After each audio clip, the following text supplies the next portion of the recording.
Halo, kembali lagi bersama saya Imade Sulang Aryawan. Saya adalah seorang nutrisionis di Badan Pengawas Obat dan Makanan Republik Indonesia. Pada saat ini, kita akan menyambut Hari Raya Idul Fitri. Nah, saat ini saya ingin berbagi tips tentang belanja pangan yang aman. Yang pertama, kita buat daftar belanja.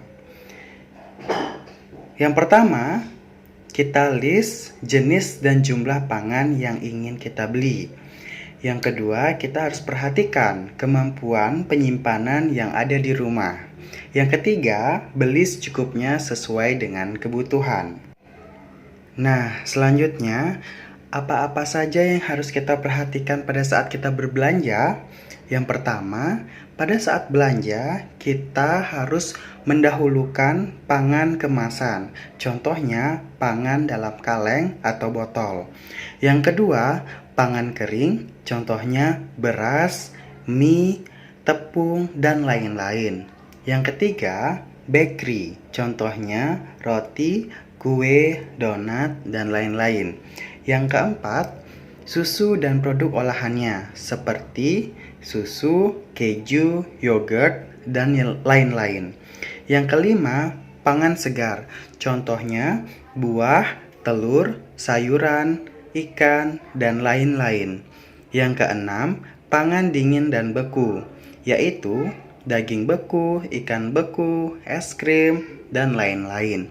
Dan yang terakhir, pangan siap saji. Contohnya sate, ayam goreng, nasi goreng, dan lain-lain. Nah, itu yang harus kita perhatikan urutan pada saat kita berbelanja. Selanjutnya, bagaimana kita memilih pangan olahan yang aman? Yaitu jangan lupa selalu cek klik KLIK. K yang pertama adalah kemasan. Kita harus perhatikan kemasan pada produk pangan tersebut tetap baik, tidak penyok, tidak robek, tidak lubang, dan lain-lain. Yang kedua, L, label. Kita harus selalu memperhatikan label, kita harus memperhatikan informasi-informasi apa saja yang tertera pada pangan tersebut. Yang ketiga, I, izin edar. Kita harus memperhatikan izin edar dari produk tersebut. Jika memiliki izin edar, berarti produk tersebut terkategori aman oleh Badan POM, dan jika tidak, berarti produk itu adalah produk yang ilegal atau produk yang tidak layak untuk dipasarkan. Yang keempat adalah K, kadaluarsa. Kita harus melihat kapan tanggal produksi dan kapan tanggal kadaluarsa dari pangan olahan tersebut. Ya, selanjutnya bagaimana cara kita untuk memilih pangan segar dan aman? Yang pertama, kita lihat dari tekstur.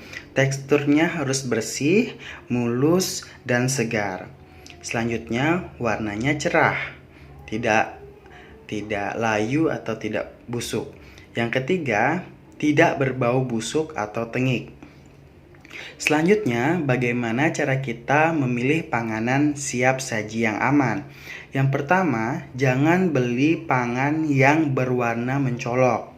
Yang kedua, pastikan pangan tertutup atau dibungkus dengan bersih dan aman.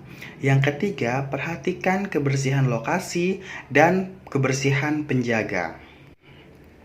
Selanjutnya, setelah kita berbelanja, pastikan pangan beku tetap disimpan dalam keadaan beku atau disimpan dalam cool box, cooler bag, atau gunakan es batu. Sedangkan pangan siap saji dibawa terpisah dengan pangan yang masih mentah. Baik sobat, itu tadi dia tips belanja pangan yang aman. Selanjutnya, saya ingin berbagi tips bagaimana cara membuat ketupat yang baik dan benar. Yang pertama, tips membuat ketupat pada saat lebaran. Pastikan kita tidak menggunakan boraks atau pijar.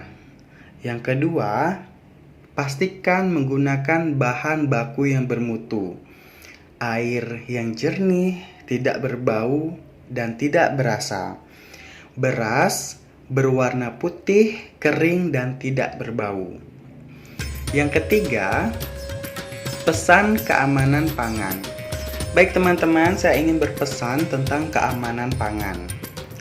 Pangan aman di tanganmu. Pastikan tanganmu bersih sehingga keluargamu terhindar dari penyakit.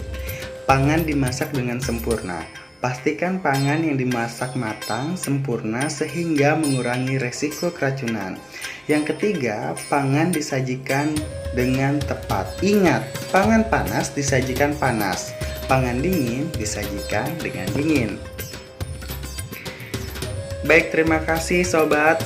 Semoga kedua tips tersebut bisa membantu kalian untuk mempersiapkan Lebaran di tahun ini dengan tidak mengurangi keceriaan kita.